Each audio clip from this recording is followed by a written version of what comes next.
கன்னியாகுமரி மாவட்டத்தில் உள்ள திருப்பரப்பு என்னும் ஊர் அங்கு காணப்படும் நீர்வீழ்ச்சிக்கு புகழ் பெற்றது. கன்னியாகுமரியிலிருந்து 60 கிலோமீட்டர் தொலைவிலும் நாகர்கோவிலிருந்து 34 கிலோமீட்டர் தொலைவிலும் அமைந்துள்ள ஓர் அருவிதான் திருப்பரப்பு அருவி. இயற்கை அன்னை தந்த அற்புதமான படைப்பில் இதுவும் ஒன்று.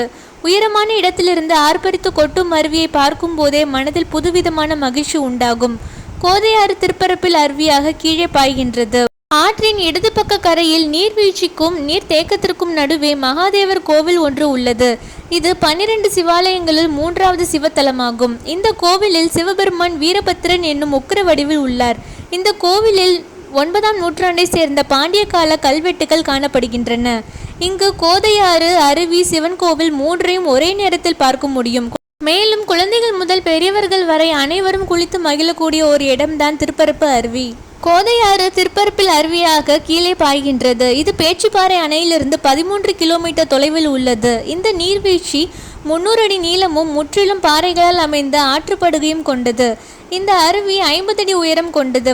வருடத்தில் 7 மாதம் இந்த அருவி அதிக அளவு நீருடன் சீற்றத்துடன் காணப்படும். இந்த நீர்வீழ்ச்சியின் மேற்பரப்பில் 250 மீட்டர் தொலைவில் அமைக்கப்பட்டுள்ள திருப்பரப்பு நீர் தேக்க திட்டமானது சுற்றுவட்டார வயல்களின் பாசனத்திற்கு பயன்படுகிறது. இந்த நீர்வீழ்ச்சிக்கு அருகில் ஒரு நீச்சல் குளமும் பூங்காவும் உள்ளது. படகு சவாரியும் சுற்றுலா செல்வோரின் வசதிக்காக தற்போது ஏற்பாடு செய்யப்பட்டுள்ளது. ஆகையால் இங்கு வரும் சுற்றுலா பயணிகள் தங்கள் குடும்பத்தினருடன் மகிழ்ச்சியாக தங்கள் நேரத்தை செலவிட்டு செல்கின்றனர். மேலும் குழந்தைகளுக்கு இந்த இடம் ஒரு நல்லதொரு பொழுதுபோக்கு அம்சமாக திகழ்கின்றது. குறைந்த கட்டணத்தில் கால்மிதி படகு வசதியும் தற்போது ஏற்பாடு செய்யப்பட்டுள்ளது. இந்த அருவியின் பின்புறம் உள்ள மலைக்காடுகள் மனதை கொள்ளை கொள்ளும் அளவில் பார்ப்பதற்கு அவ்வளவு அழகாக இருக்கின்றது. ஆகையால் தான் இவ்விடத்தில் கட்டணம் செலுத்தி மக்கள் தங்கள் குடும்பத்தினருடன் படகு சவாரி செய்ய சுற்றுலாத்துறையினர் ஏற்பாடு செய்துள்ளனர். மேலும் இங்கு வரும் வெளிநாட்டு சுற்றுலா பயணிகள் இந்த படகு சவாரி தங்கள் மனதிற்கு ஒரு புதுவித உற்சாகத்தை தருகின்றது என்று கூறுகின்றனர்.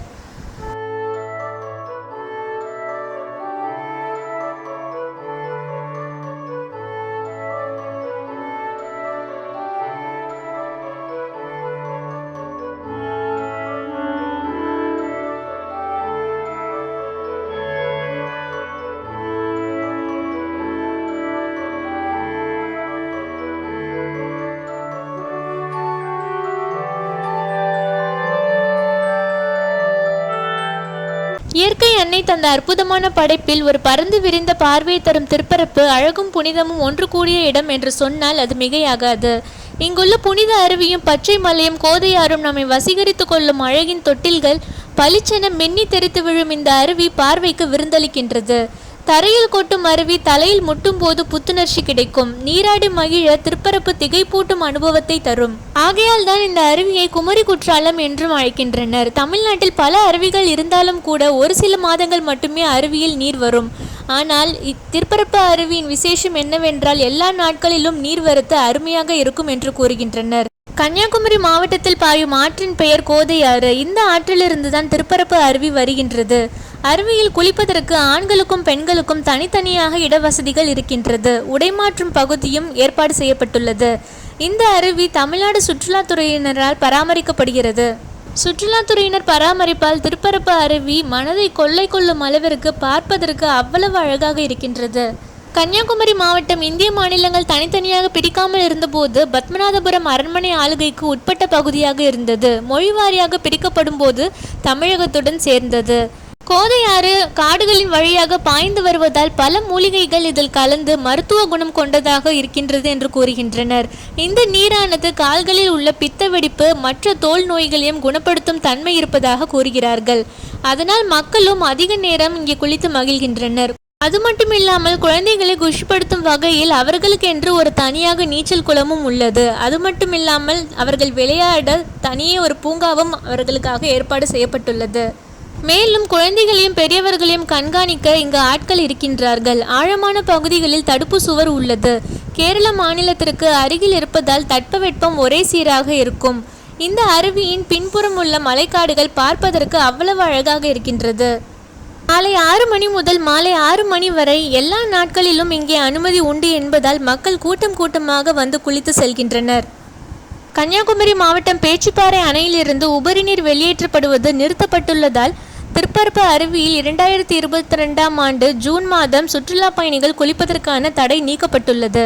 மாவட்டத்தில் பிரதான அணையான பேச்சிப்பாறை அணை நிரம்பிய நிலையில் வெள்ள அபாயத்தை தடுக்க அணையின் மறுகால் மதகுகள் வழியாக உபரி நீர் வெளியேற்றப்பட்டு வந்தது. இந்த உபரி நீர் கோதையாற்றில் கலந்து திருப்பரப்பு அருவி வழியாக பாய்வதால் அருவியில் வெள்ளப்பெருக்கு நீடித்தது. இதனால் அருவியில் குளிக்க கடந்த மாதம் தடை விதிக்கப்பட்டது. இந்நிலையில் பேச்சிப்பாறை அணையிலிருந்து விவசாயத்துக்கு பாசன கால்வாயில் தண்ணீர் திறக்கப்பட்டுள்ளதால் மறுகால் மதகுகள் மூடப்பட்டு உபரிநீர் வெளியேற்றப்படுவது நிறுத்தப்பட்டுள்ளது. இதன் காரணமாக கோதையாற்றில் வெள்ளப்பெருக்கு தணிந்து திருப்பரப்பு அருவியிலும் மிதமாகவே தண்ணீர் விழுகின்றது. இதனால் அருவியில் சுற்றுலா பயணிகள் குளிக்க தற்போது அனுமதிக்கப்பட்டுள்ளனர்.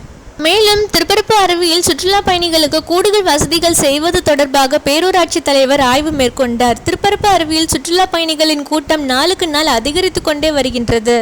இதனால் அவர்களுக்கு கூடுதல் அடிப்படை வசதிகள் செய்ய வேண்டிய கட்டாயம் ஏற்பட்டுள்ளது. குறிப்பாக வாகனங்களை நிறுத்துவதற்கு கூடுதல் இடங்களை அமைக்க வேண்டியுள்ளது.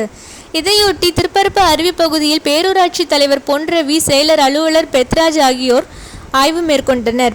தற்போது 2 மாதமாக கடும் வெயில் நிலவி வந்ததால் ஆற்றில் தண்ணீர் வரத்து குறைவாக இருந்தது. கடந்த வாரம் சில நாட்கள் குமரிக்கடல் பகுதியில் மேலடுக்கு சுழற்சி காரணமாக மழை மற்றும் மழையோர பகுதிகளில் கனமழை பெய்து வந்ததால் நீர்வரத்து அதிகமாகி திருப்பரப்பு அருவியில் அதிக அளவில் தண்ணீர் கொட்டியது.